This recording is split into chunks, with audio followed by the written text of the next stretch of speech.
తమిళనాట ద్రవిడ రాజకీయాలకు పెద్ద దెబ్బే పడింది. 5 దశాబ్దాల పాటు రాష్ట్రాన్ని వంతుల వారీగా పాలించిన డీఎంకే, అన్నా డీఎంకే పార్టీలకు టీవీకే రూపంలో జంజి సెగ తగిలింది. గతంలో సినీ గ్లామర్ మీద ఆధారపడ్డ ఈ రెండు పార్టీలను చివరకు సినీ నటుడే ఓడించాడు. ద్రవిడవాదం, సాంఘిక సంస్కరణలు, తమిళ భాష పరిరక్షకులుగా చెప్పుకున్న ఈ పార్టీలకు ఇక ప్రత్యామ్నాయం తానేనని ఇప్పటికే ప్రకటించారు విజయ్. ఇంతకాలం డీఎంకే, అన్నా డీఎంకేల వెంట నడిచిన పార్టీలు ఇప్పుడు విజయ్ వైపు చూస్తున్నాయి. ప్రభుత్వ ఏర్పాటుకు అవసరమై మెజారిటీ కోసం విజయ్ పెద్దగా ఆలోచించాల్సిన అవసరం కూడా లేనట్టే కనిపిస్తుంది.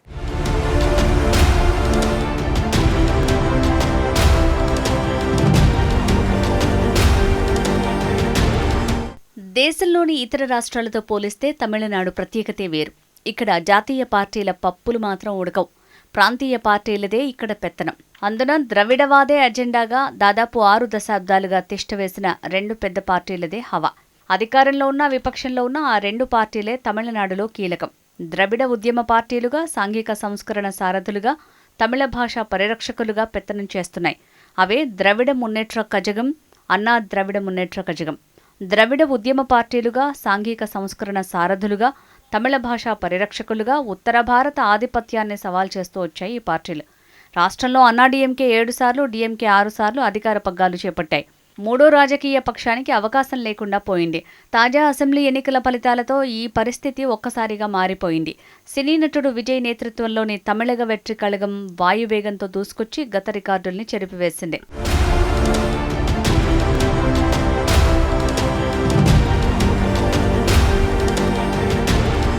తమిళనాట ద్రవిడవాదానికి మూలం 1916లో ఏర్పడ్డ justice party. T M Nair, C Natesa Mudaliar, P Thyagaraya Chetty దీని వ్యవస్థాపకులు. పెరియార్ రామస్వామి 1944లో జస్టిస్ పార్టీని ద్రవిడర్ కజగంగా మార్చారు. ఇది సామాజిక సంస్కరణలు, కుల వ్యతిరేకతపై దృష్టి సారించింది.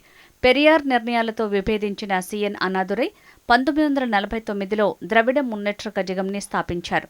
స్వాతంత్ర్యం వచ్చాక తమిళనాడులో 1952 నుంచి వరుసగా 3 సార్లు కాంగ్రెస్ ప్రభుత్వాలు ఏర్పాటయ్యాయి. డీఎంకే ఆవిర్భావం తర్వాత 1962లో ఎన్నికలకు వెళ్లగా 50 స్థానాలతో ప్రతిపక్షం కూర్చింది.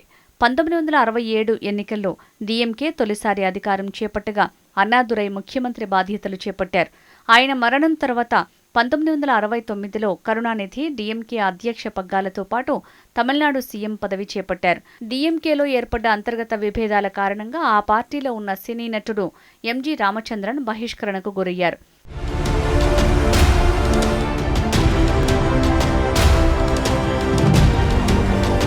(1977) ఎన్నికల్లో తొలిసారిగా ఎంజీఆర్ నేతృత్వంలోని అన్నా డీఎంకే అధికారాన్ని దక్కించుకుంది. మరణించే వరకు ఎంజీఆర్ సీఎంగా కొనసాగారు. తర్వాత అన్నా డీఎంకే అంతర్గత పోరాటాల క్రమంలో ఎంజీఆర్ శిష్యురాలు సినీ నటి జయలలిత పార్టీ నాయకత్వ బాధ్యతలు చేపట్టారు. 1989లో వచ్చిన ఎన్నికల్లో డీఎంకే అధికారంలోకి వచ్చింది. అప్పటి నుంచి డీఎంకే, అన్నా డీఎంకే పార్టీల మధ్య అధికారం మారుతూ వచ్చింది.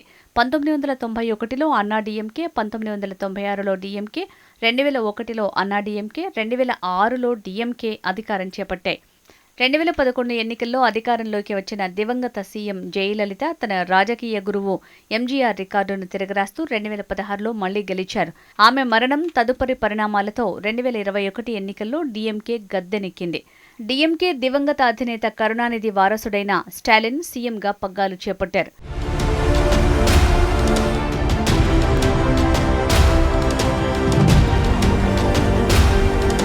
1967లో జాతీయ పార్టీల హవా ఎలా ముగిసిందో ఇప్పుడు ద్రవిడ పార్టీల పరంపరకు టీవీకే అడ్డుకట్ట వేసింది. తాజా ఎన్నికల్లో 108 సీట్లను కైవసం చేసుకున్నారు. డీఎంకే 73, అన్నా డీఎంకే 53 సీట్లకు పరిమితమయ్యారు. విజయ్ 2024లో పార్టీ స్థాపించిన 2026 అసెంబ్లీ ఎన్నికల వరకు పోటీ చేయకుండా ఆగారు. డీఎంకే, అన్నా డీఎంకే కూటములకు ప్రత్యామ్నాయం తానేనని ప్రకటించి మరీ సాధించారు. యువతలో ఆందోళనలు, ప్రస్తుత పాలనపై ప్రజల్లో ఉన్న విసుగు, స్వచ్ఛమైన రాజకీయ మార్పు కావాలనే బలమైన ఆకాంక్ష, వీటినే విజయ్ తన వాణిగా మార్చుకున్నారు. తాజాగా ఎన్నికల్లో విజయం సాధించారు. గత 49 ఏళ్లలో ఏ సినీ నటుడు సాధించని అద్భుతాన్ని సుసాధ్యం చేశారు. 1977లో ఎంజి రామచంద్రన్ తమిళనాడు రాజకీయాలను తిరగరాసిన తర్వాత ఒక నటుడు నేరుగా ముఖ్యమంత్రి కావటం ఇదే మొదటిసారి. ఎంజీఆర్ తర్వాత సినీ గ్లామర్తో తమిళనాడు అసెంబ్లీలోకి అడుగుపెట్టనున్నారు.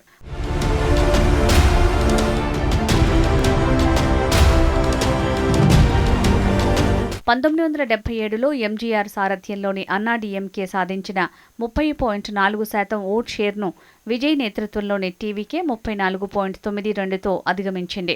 జయలలిత కూడా సినీ నటి అయినప్పటికీ సొంతంగా పార్టీని స్థాపించి అధికారంలోకి రాలేదు.